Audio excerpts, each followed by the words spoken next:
Em nome do Pai que me criou, do Filho que me resgatou, do Espírito Santo que me santificou. Divina vontade reina na minha vontade.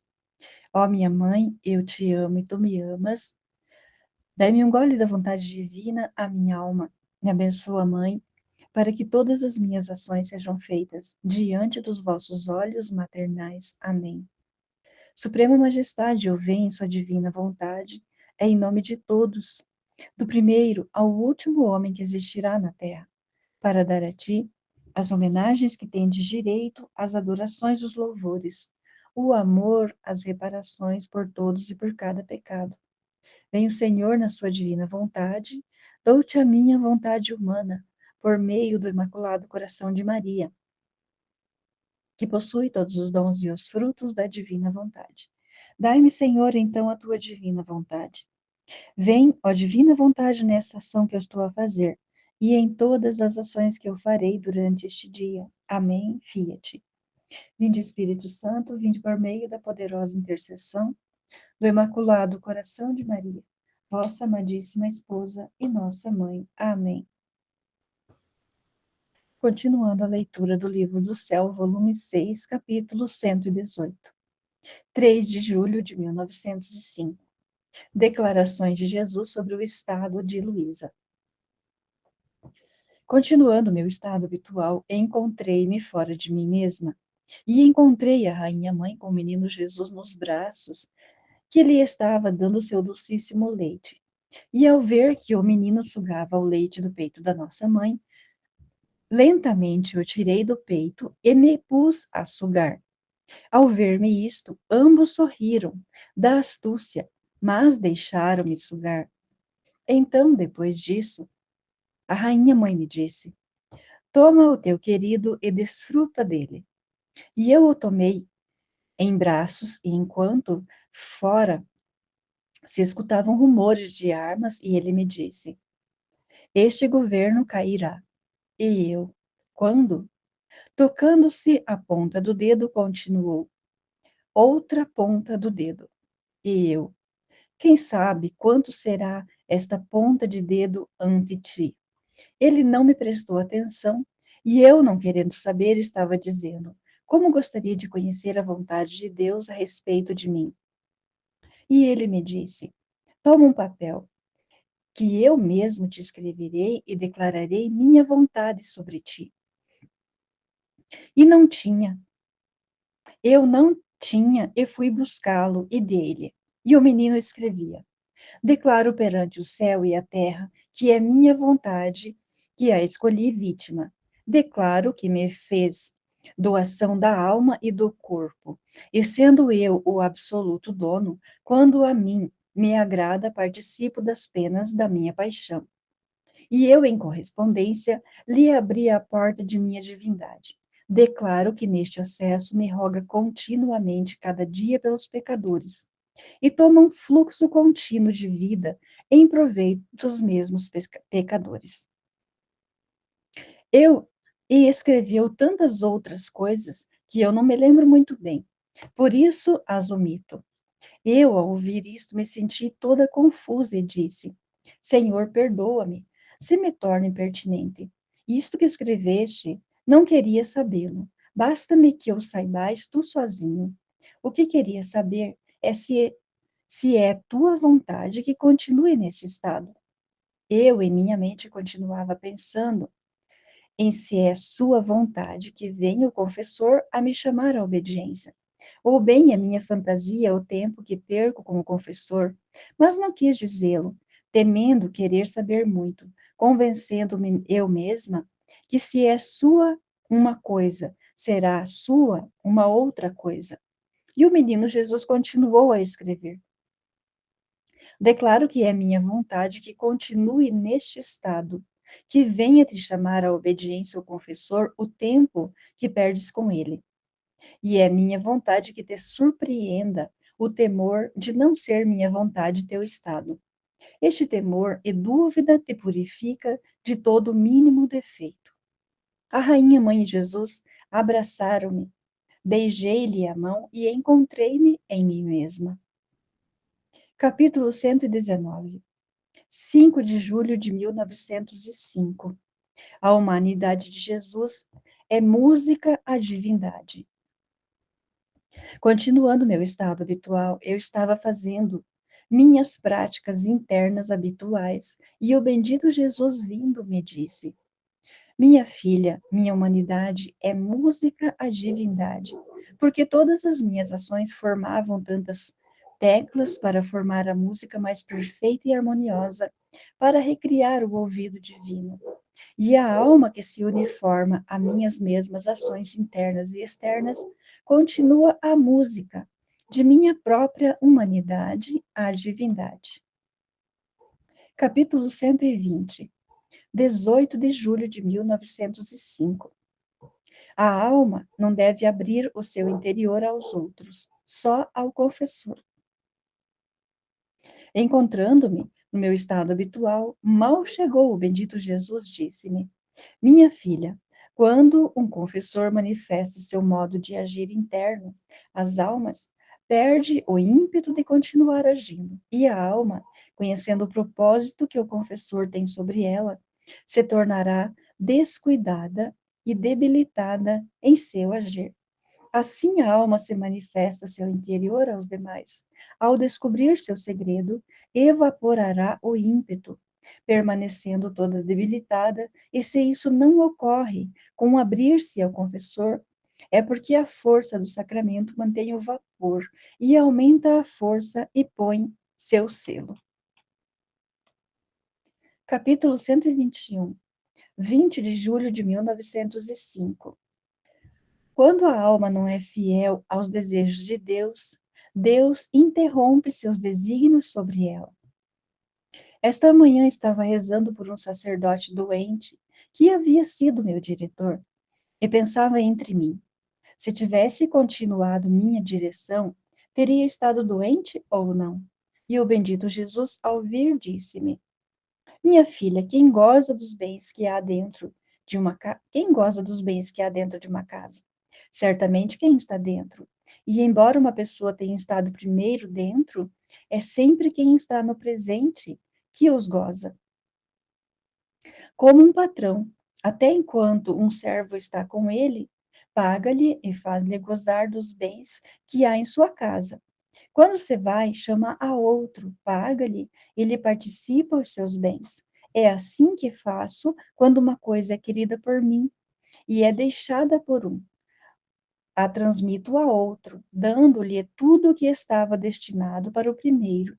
Assim que se tivesse continuado sua direção, estando seu estado de vítima, teria gozado dos bens de seu estado, e unidos a quem atualmente te guia. Por isso, não estaria doente. E se o guia presente, apesar de sua santidade, não obtém o resto que quer, é porque não faz plenamente o que quero. E apesar de que goza dos bens, também alguns carismas não os merece.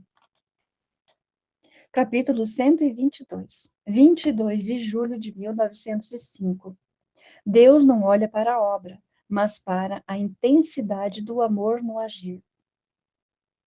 Estando irritada por não poder fazer certas mortificações, parecendo que o Senhor me abominava e por isso não permitia que as fizesse, o bendito Jesus, ao vir, me disse: Minha filha, quem verdadeiramente me ama não se incomoda jamais de nada e busca converter todas as coisas em amor.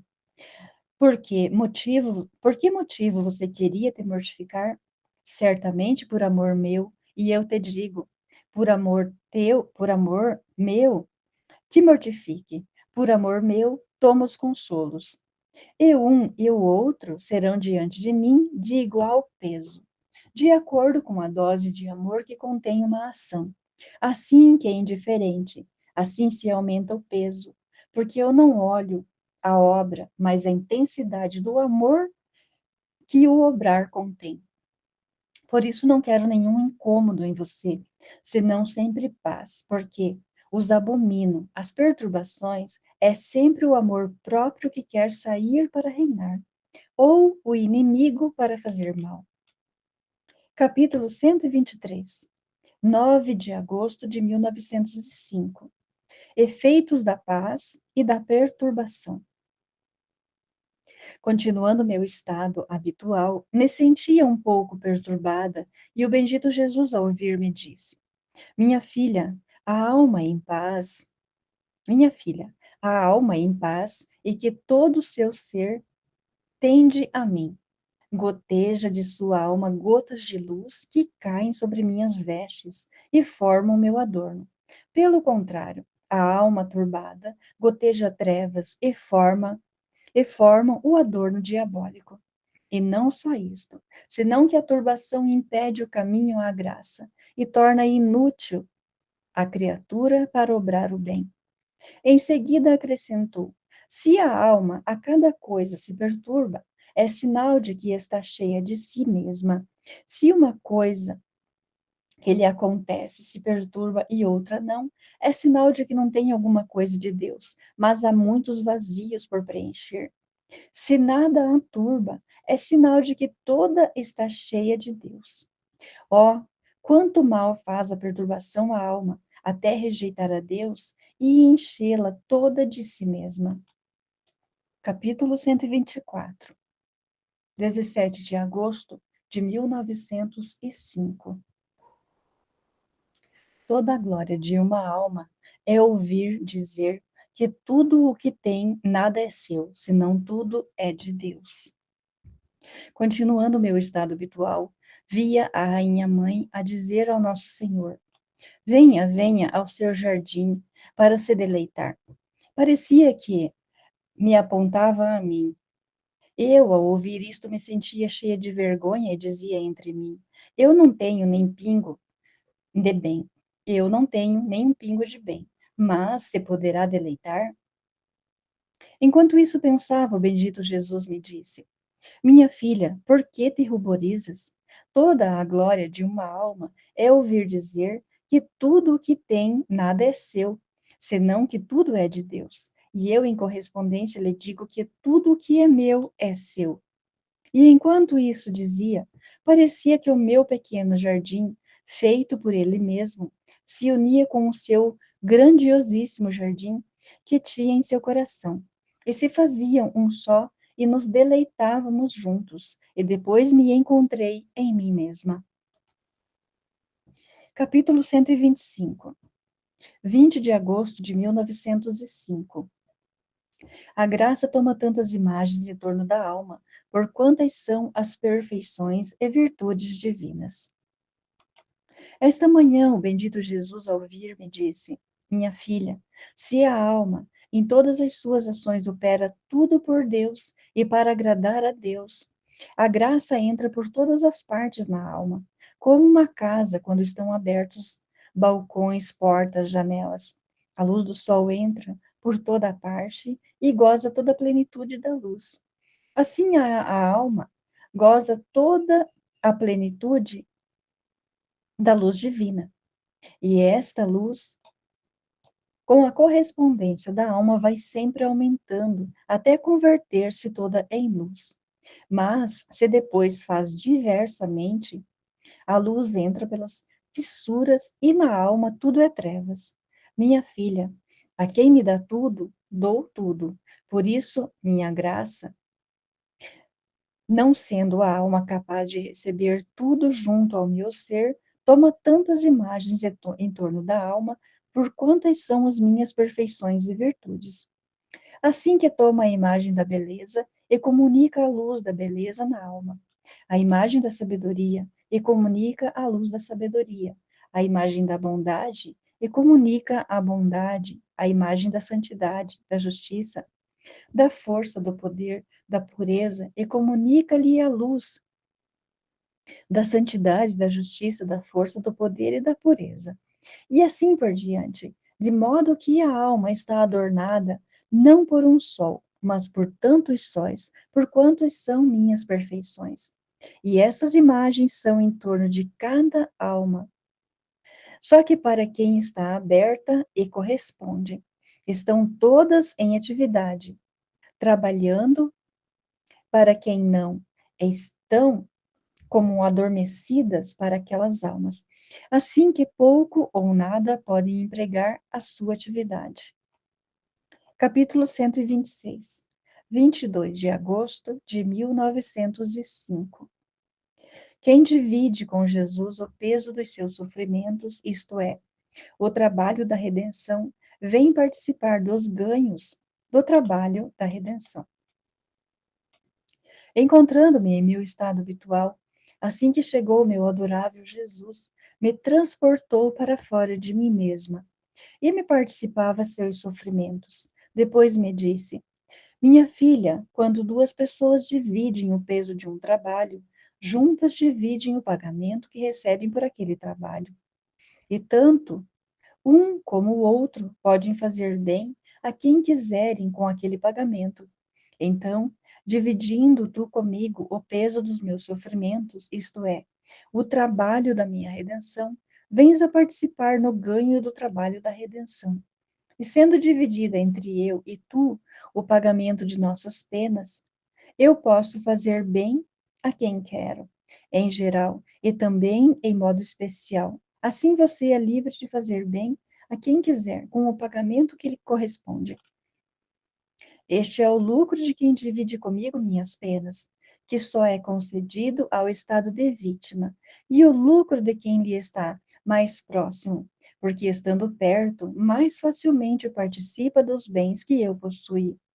Por isso, minha filha, alegra-te quando mais te participo minhas penas, porque maior será a parte do teu pagamento. Capítulo 127. Agosto, dia 23 de 1905. Se a alma faz tudo por Deus, permanece extinta na chama do amor divino. Pensar em si mesmo nunca é virtude, mas sempre um vício. Continuando meu estado habitual, meu bendito Jesus me disse: minha filha, se a alma faz tudo por mim, imita aquelas pequenas borboletas que giram e giram em torno de uma chama e ficam extintas naquela mesma chama. Assim a alma, segundo o perfume de suas ações, de seus movimentos e desejos oferecidos a mim, assim gira em torno de mim, agora ao redor dos olhos, agora ao rosto, agora às mãos, agora ao coração, segundo as diversas ofertas que me vai fazendo.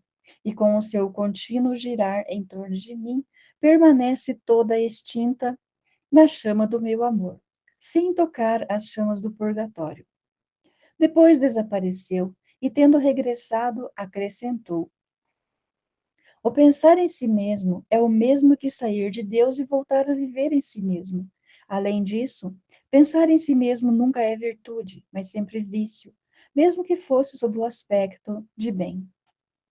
Capítulo 128. 25 de agosto de 1905. As verdadeiras virtudes devem ter as raízes no coração de Jesus e desenvolver-se no coração da criatura.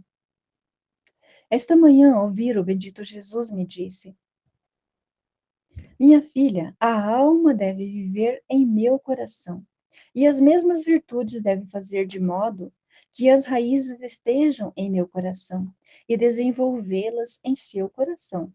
De outra maneira, se podem ter as virtudes naturais, ou bem de simpatia, as quais se chamam virtudes a tempo e circunstância, e são mutáveis, enquanto as virtudes que a raiz está fixa em meu coração e desenvolvida na alma são estáveis e se adaptam a todos os tempos e a todas as circunstâncias, e são iguais para todos. Ao contrário, aquelas não, e acontece que sentem uma caridade ilimitada por uma pessoa, ou seja, a um tempo são todo fogo, fazem verdadeiros sacrifícios, gostariam de pôr a vida, mas se apresenta outra, e ainda que seja mais necessitada que a primeira, num momento se muda a cena, se fazem de gelo, nem sequer querem fazer o sacrifício nem de ouvir, nem de dizer uma palavra, estão desenganadas e a despedem irritadas, furiosas. É porventura esta caridade aquela que a raiz está fixa no meu coração? Certamente que não. Pelo contrário, É caridade viciosa, toda humana e de simpatia, que a um momento parece florescer e em outro se seca e desaparece. Alguma outra é a obediência a uma pessoa, submissa, humilde, faz-se um trapo, de modo que aquela pessoa pode fazer com ela o que quiser, mas com outra é desobediente, relutante, soberba. É acaso esta obediência que sai do meu coração, que obedece a todos, até os mesmos carrascos? Não, certamente. Outra é paciente em certas ocasiões, mesmo em sofrimentos sérios. Parece um cordeiro que nem sequer abre a boca para lamentar-se, mas diante de outro sofrimento, talvez menor, monta em fúria, irrita-se, amaldiçoa. É talvez esta a paciência que a raiz fixa em meu coração? Não, certamente não. Outra, um dia é todo fervor, ora sempre até transgredir os deveres do próprio Estado.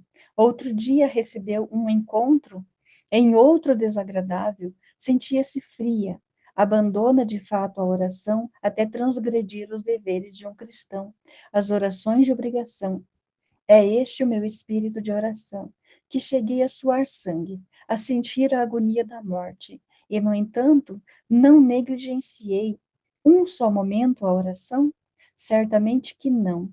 E assim, de todas as outras virtudes, só as virtudes que estão radicadas em meu coração e enxertadas na alma são estáveis e permanecem, e resplandecem cheias de luz. As outras, enquanto aparecem como virtudes, são vícios, aparecem como luz e são trevas. Dito isto, desapareceu, e eu continuava desejando-o, e voltou e acrescentou: a alma que me deseja sempre se embebe de mim continuamente, e eu, sentindo-me embebido pela alma, me embebo da alma, de modo que onde quer que volte, encontre-a com seus desejos e toco e a toco continuamente. Capítulo 129, 28 de agosto de 1905. O coração de Jesus se ata com os corações humanos, e estes tomam tudo do coração dele, até sua própria vida, se lhe correspondem. Esta manhã, meu adorável Jesus, ao ver-me, fazia ver seu amável coração, e de dentro saíam, como tantos fios resplandecentes de ouro, de prata, vermelhos, e parecia que formavam uma rede, e fio por fio amarrava todos os corações humanos.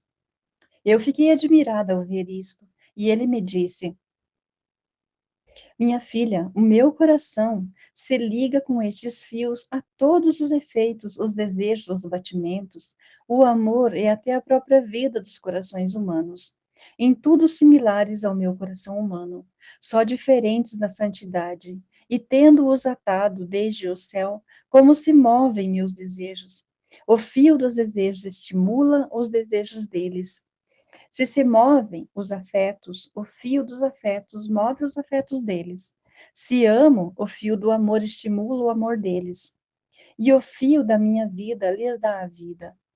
Ó, que harmonia entre o céu e a terra, entre o meu coração e os corações humanos. Mas isto o adverte só quem me corresponde. Mas quem faz algo de má vontade, com o vigor de sua vontade, nada adverte, e manda ao vazio as operações do meu coração humano. Capítulo 130, 4 de setembro de 1905. Em todos os tempos, Deus teve almas que receberam por quanto pôde uma criatura, a finalidade da criação, redenção e santificação. Continuando meu estado habitual, o meu adorável Jesus fazia-me ver a sua santíssima humanidade, todas as chagas e suas tristezas, e do interior de suas chagas e até das suas gotas de sangue saíam tantos ramos cheios de frutos e flores, e parecia que me comunicava seus sofrimentos e todos os seus ramos carregados de flores e frutos. Eu fiquei maravilhada ao ver a bondade de nosso Senhor, que me participava todos os seus bens, sem incluir-me, sem excluir-me de nada, de tudo o que ele continha. E o bendito Jesus me disse: Filha amada, não te admires do que vês, porque não estás sozinha, ou és única, porque em todos os tempos tive almas que, na medida em que uma criatura pôde, de algum modo, receber a finalização da criação, redenção e santificação, e que a criatura possa receber todos os bens pelos quais a criei, redimi e santifiquei. Caso contrário, se eu não tivesse em todo o tempo, mesmo que fosse um apenas, se frustraria toda a minha obra, pelo menos por algum tempo. Esta é a ordem da minha providência, da minha justiça e do meu amor, que em cada tempo tivesse, ao menos, uma só, e que eu pudesse participar todos os bens, e que a criatura me desse tudo o que me deve como criatura. De outra maneira, em que aproveitaria manter o mundo? Num momento, o destroçaria. E por isso, precisamente escolho as almas vítimas, porque assim como a divina justiça encontrou em mim tudo o que deveria encontrar em todas as criaturas, e participou-me todos juntos os bens que teria participado a todas as criaturas, de modo que a minha humanidade continha tudo. Assim, nas vítimas, encontro tudo nelas e lhes compartilho todos os meus bens. No tempo da minha paixão, tive a minha amadíssima mãe, que enquanto lhe participava todas as minhas penas e todos os meus bens, ela, como criatura, estava atentíssima a reunir em si tudo o que me teriam feito as criaturas. Assim que eu encontrava nela toda a minha satisfação e toda a gratidão, o agradecimento, o louvor, a reparação, a correspondência que devia encontrar em todos os outros. Logo vinha a Madalena, João, e assim em todos os tempos da igreja, por isso, para fazer que ditas almas me fossem mais agradáveis e pudesse sentir-me atraído a dar-lhes tudo, as previno primeiro, e logo lhes enobreço a alma, o corpo, o trato e até a voz, de modo que uma só palavra tem tanta força, é tão graciosa, doce, penetrante, que tudo me comove e me enternece, me transforma, muda-me, e eu digo, ah, esta esta a voz da minha amada, não posso fazer menos que escutá-la. Seria como se quisesse negar-me a mim mesmo o que quer. Se não devo escutá-la, convém-me tirar a vontade de fazê-la falar, mas mandá-la vazia jamais. Assim que entra entre ela e eu, há tal eletricidade de união que a própria alma não pode compreender tudo nesta vida, assim que a compreenda com toda a clareza na outra. Capítulo 131, 6 de setembro de 1905. O mal da distração. Esta manhã, depois de ter esperado muito, vi o nosso Senhor crucificado e eu estava beijando as chagas de suas mãos, reparando e rogando que santificasse, aperfeiçoasse e purificasse todas as obras humanas por amor do que havia sofrido em suas santíssimas mãos. E o bendito Jesus me disse: Minha filha, as obras que mais irritam minhas mãos e que mais me amargam e ampliam minhas chagas são as boas obras feitas com distração, porque a distração tira a vida. As boas obras e as coisas que não têm vida estão sempre próximas a apodrecer. Por isso, a mim, me dão náuseas. E ao olho humano é mais escândalo a boa obra feita sem atenção do que o próprio pecado, porque o pecado é conhecido como trevas. E não é maravilha que as trevas não deem luz, mas a boa obra que é luz e dá trevas ofende tanto ao olho humano que não sabe mais aonde encontrar luz, e por isso encontra um obstáculo no caminho do bem.